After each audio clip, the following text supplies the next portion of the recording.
Good afternoon, everyone. Thank you for being with me. Some might ask why I ask you all to join us for just 3 search warrants and a seizure of drugs. Well, I think you'll understand that it goes much, much deeper than that. And that's how it culminated on the 22nd of June when we served 3 search warrants, 2 of them on 37th Street and 1 of them on Avenue M in the Inwood area just outside the city of Winter Haven. But it's a family affair. It's a generational event.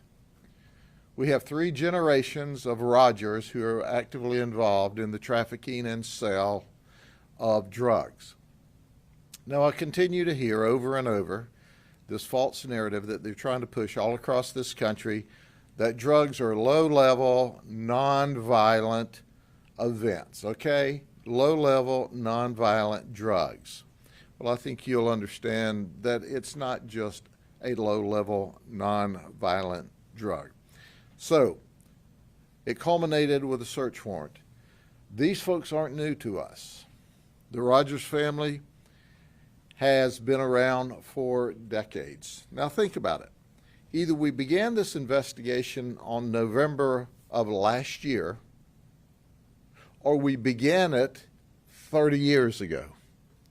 That's right. 37th Street, same area of Inwood, same houses. We have been putting these people in jail and some of them in prison for 3 generations, and they continue to sell drugs. In fact, I'm going to introduce you to at least one of them that we arrested in a major league trafficking wire investigation, wiretap, in 2020 that hasn't even been a trial yet, and I'm going to give you details how we are arresting them once again. But as we go through this, it is important for you to understand that these folks have created death and destruction for many, many families for a very long time. When we did the search warrants, we seized on that particular day 3 pounds of meth, 224 grams of fentanyl.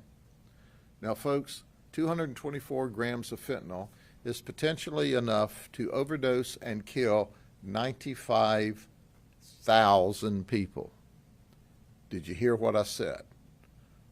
95,000 people.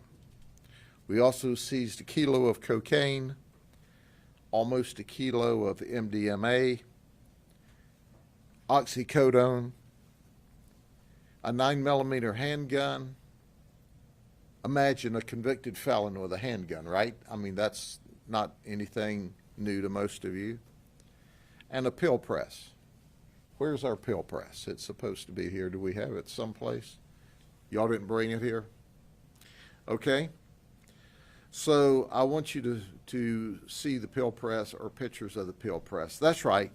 They are so sophisticated that some of them are pressing the pills themselves. So you can get it either cocaine, they'll make it into crack cocaine, they'll press it into pills, however you want it. It's interesting that we first start off to talk about the patriarch of the family, Odiah. Odiah Rogers is 69 years of age. And as I said before, he started his crime career 30 years ago with an aggravated battery arrest. He, over the years, has accumulated 14 felony arrests, 6 misdemeanor arrests. He's been to prison 1 time, and yes, we served a search warrant at his house, one of the 3 search warrants, where we seized more drugs, and he is still in prison. He's not made bond. Then there's his girlfriend, Teresa Prince. She's 59. That's Odiah's girlfriend. She distributes drugs for Odiah. She didn't think it was any big deal. She went to jail. Now, she has bonded out.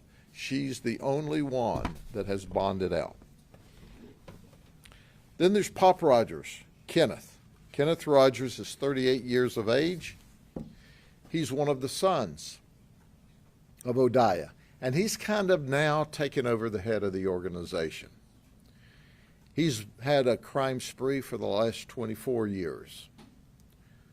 His first arrest was in 1999, and it was a simple arrest for shoplifting.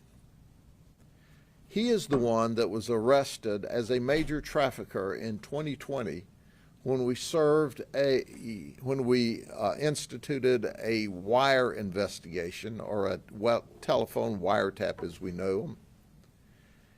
We arrested him then, and he bonded out. He's not been to trial yet on that 2020 arrest.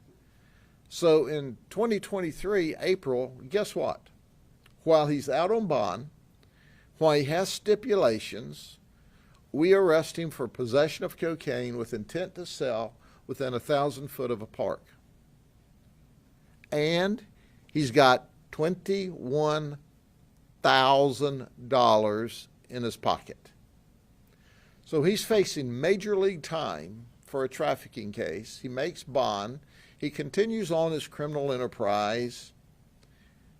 And he's already been to prison 4 times.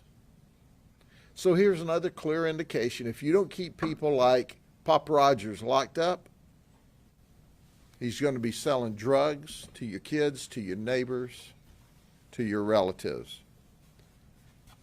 And then there's Raphael Rogers, another son of Odiah.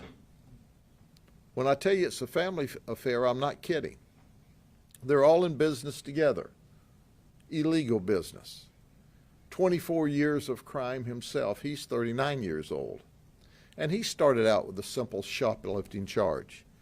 He's amassed 43 felony arrests, 33 misdemeanor arrests. He's been to prison 2 times, and this was the second search warrant served at his house. Raphael is a bad guy. And then there's Tamika Rogers. She's 31. She's the daughter of Odiah. She's got 5 felony arrests, 3 misdemeanors. She's never been to prison. She's currently living with Odiah, where one of the search warrants was served, and she's known to sell drugs.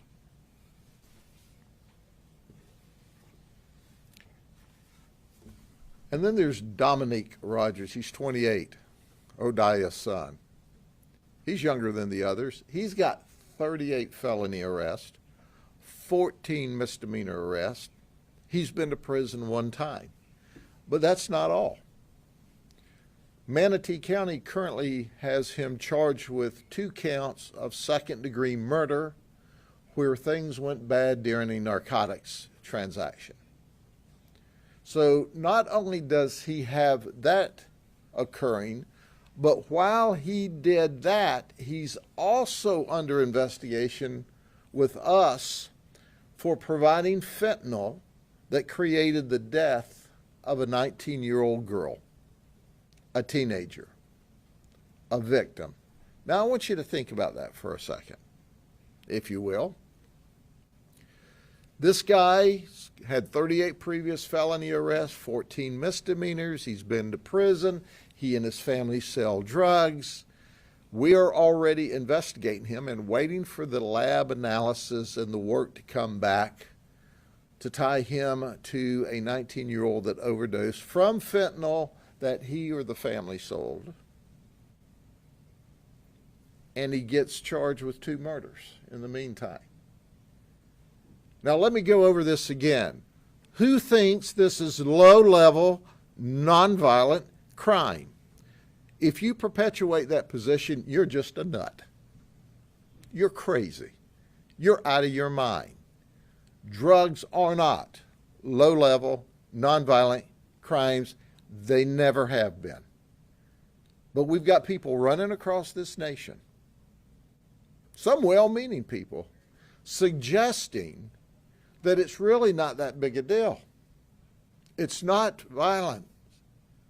It's not. You show me drugs, I'll show you guns and dead people every time. And you know, you may not think it's a big deal. You may think it's a low-level nonviolent event, a low-level nonviolent crime that doesn't need attention until it's your child that's dead. Think about that. Think about if you were the parents of this 19-year-old girl who died from this fentanyl overdose, or if you were the family of these two people that Dominique Rogers shot and killed. Think about that.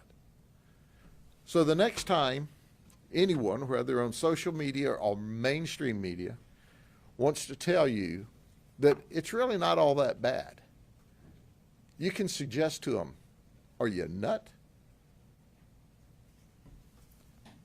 Here's the third generation, Jordan Rogers. He's the grandson of Odiah. He's 21.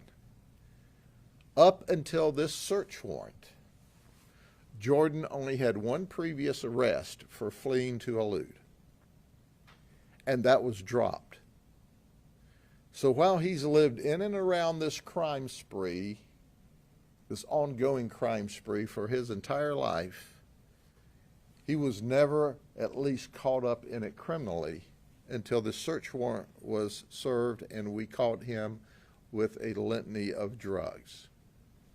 But if you look at Jordan and his entrance into the drug world and the crime world at his age, and then you overlay it to his parents, to his dad, who was Raphael, and then you overlay it to Odiah, who's his granddad, he's following the same pattern. He's living what he's learned at home his entire life. And that's sad.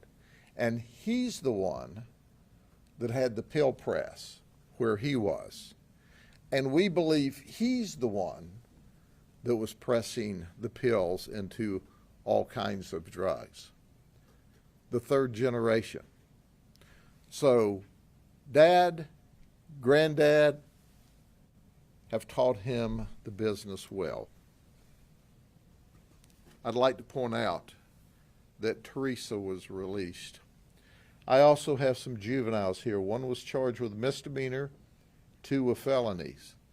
I suggest to you that these juveniles who aren't blood relative that we can determine at this stage of the investigation, but are there living in this environment, that's also the next generation.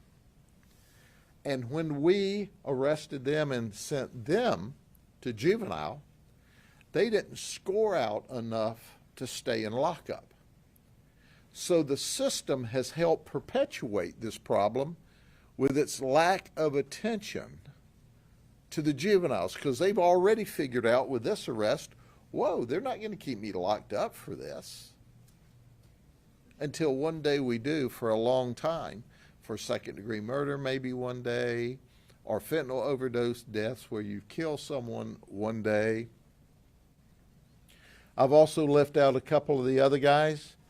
They are part of the trafficking organization, but they're not the family. These guys here, they're trafficking in the drugs, but they're not related by blood. This family affair, this Rogers family affair, has been alive and well for a long time. They've been in and out of jail numerous times, and as I outlined to you, they've been to prison as well. So when's enough? When's the system going to say it's time that we take these people out? Now, as a side note, when we served this search warrant, we were assisted by the Lakeland Police Department and the Highlands County Sheriff's Office SWAT teams. Very professional SWAT teams that assisted us because we wanted a SWAT team on each house to keep the violence down. We were able to execute the search warrants. No one was injured. The appropriate people were arrested. And the neighborhood continued to thank us for our work. Now, they're scared of the Rogers. What I've talked about is their criminal arrest and when they've gone to jail. I've not talked about all the intimidation they've done in the neighborhood. I've not talked about one of the very few unsolved homicides we have in this county that's on 40th Street, 3 streets over, that I believe in my heart and soul they got a part of that some way. But do you think anybody's going to talk to us with the Rogers family right there? No, because they're afraid that they may be the next one that's killed. So at the end of the day, know this, that once again we've arrested the Rogers family. This time we've arrested all 3 generations at one time. But the Rogers and everyone else should understand that we're going to continue to arrest you, and arrest you, and arrest you. My narcotics and organized crime folks that work this investigation are simply the very best. And they've done a remarkable amount of work this time in order to do this very complex investigation and bring its culmination together last Thursday. Are there any questions? Sheriff, would you be able to talk, maybe briefly, but just about the trends you're seeing with fentanyl in the county? Sure. Here's what I know about fentanyl. Fentanyl is coming across the southern border, through the porous border, where there's a crisis. And they're bringing that fentanyl into the United States, and to include the United States, every state, and every county, I suggest in every state. And we see the fentanyl deaths in waves. So we know when there's another wave of fentanyl that hits, because the market's here, they've distributed it, some die. Then it calms down, maybe calms down for a week or 2 weeks or 3 weeks, and then we see some more fentanyl or drug-related deaths. Look, this fentanyl's killing thousands upon thousands of people across this country. It is unbelievable. Cocaine, methamphetamine kills you normally over years. We start seeing people at 40, 45, 50, where they've just wore out their body, die from these other drugs. How fast does fentanyl kill you? Like that. One time. And they're mixing it. We see it mixed with cocaine. We see it mixed with methamphetamine. We see it mixed with heroin. We've seen it sprinkled on our cannabis, that non-dangerous drug cannabis. We've actually seen fentanyl and other drugs spread on it as well. But fentanyl, unfortunately, is not regressing. It's increasing. We're seeing more and more fentanyl deaths over the last few years, not less. Is fentanyl more prevalent in Winter Haven? I remember a few months back there were 2 men arrested for a man who overdosed in Volusia County, and they were arrested because they sold him fentanyl. Sure. So is it more prevalent in Winter Haven? No, it's not more prevalent. And I thank you for asking that question because, sometimes I have people say, well, is there more prostitution in Polk County? Because you arrest prostitutes? And I go, no, because you investigate, and you investigate with energy and enthusiasm, and you seek out these criminals. It doesn't mean there's more of it. It means you're identifying it and taking them into custody.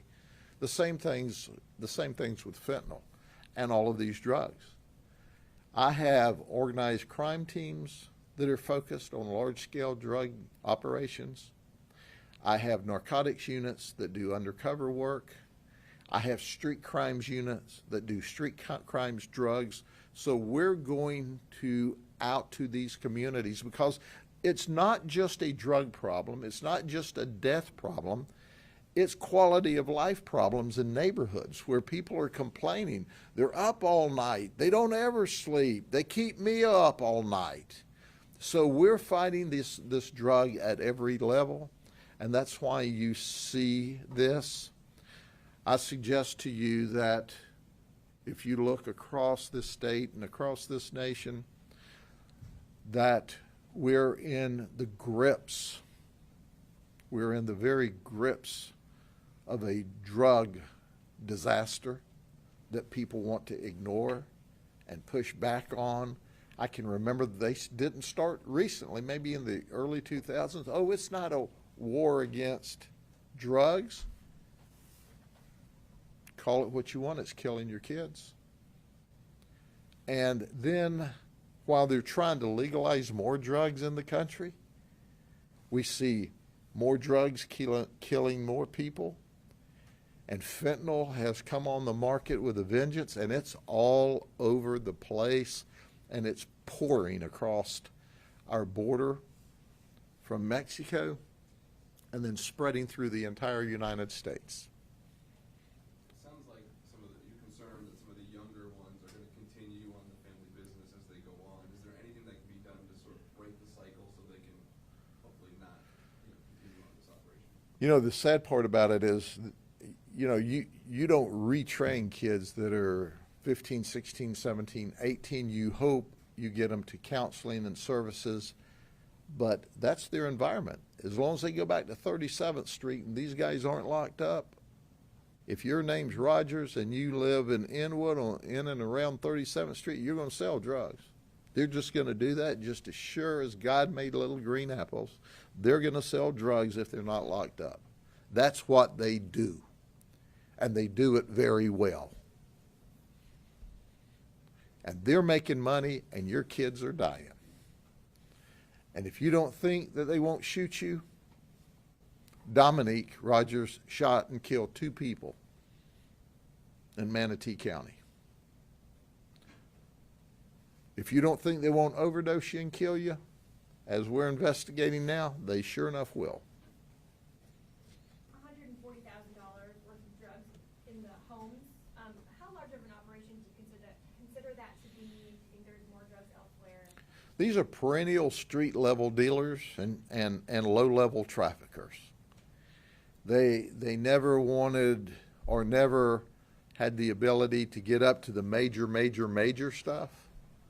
But so the traffic, the flood of traffic in the community to buy these drugs are remarkable. They also deliver outside the community. So at the end of the day, that is their business model. And they are business people. Make no mistake about it. They are absolutely business people and have been very successful for a long time. You said locking them up doesn't work. Obviously, they get locked up, they get released, they free to sell drugs.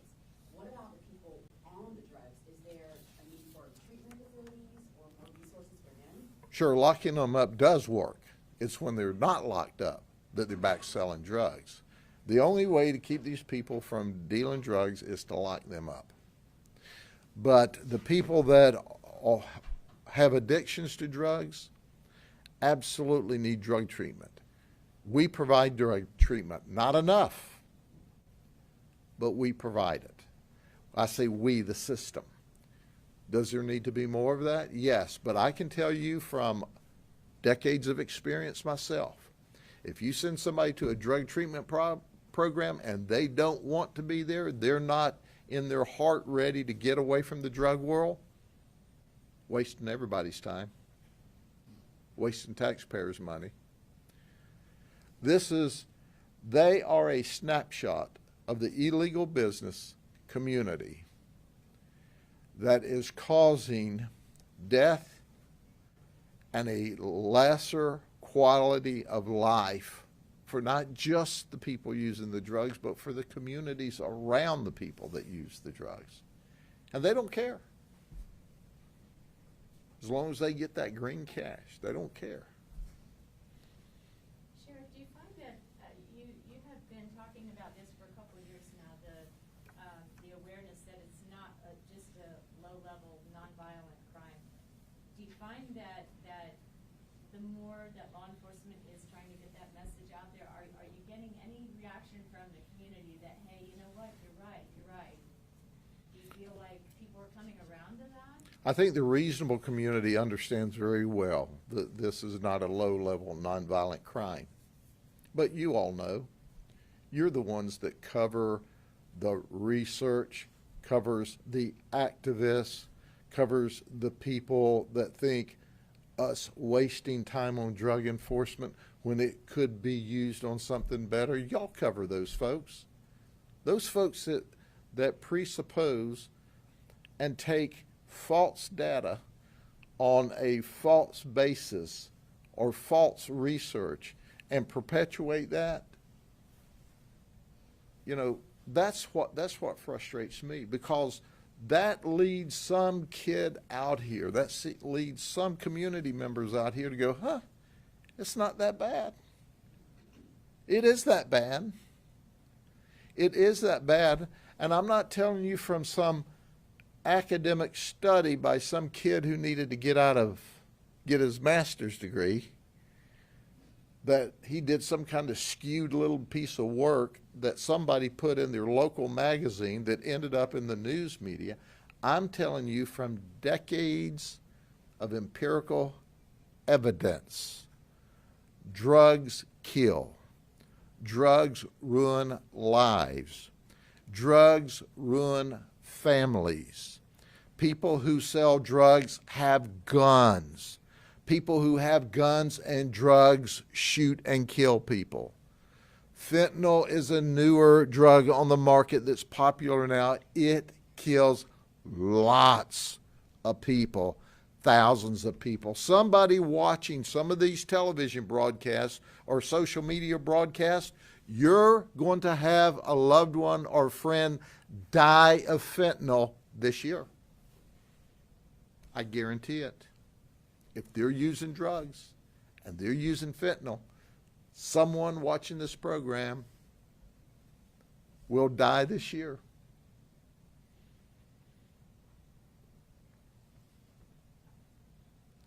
We have the pill press here. It's magic how that works. And our folks will set it up. We got the captain, and they'll set it up. They will show you how it works. It's quite a sophisticated piece of machinery. You know, they don't sell this at Walmart, at least not yet. You order it or you steal it.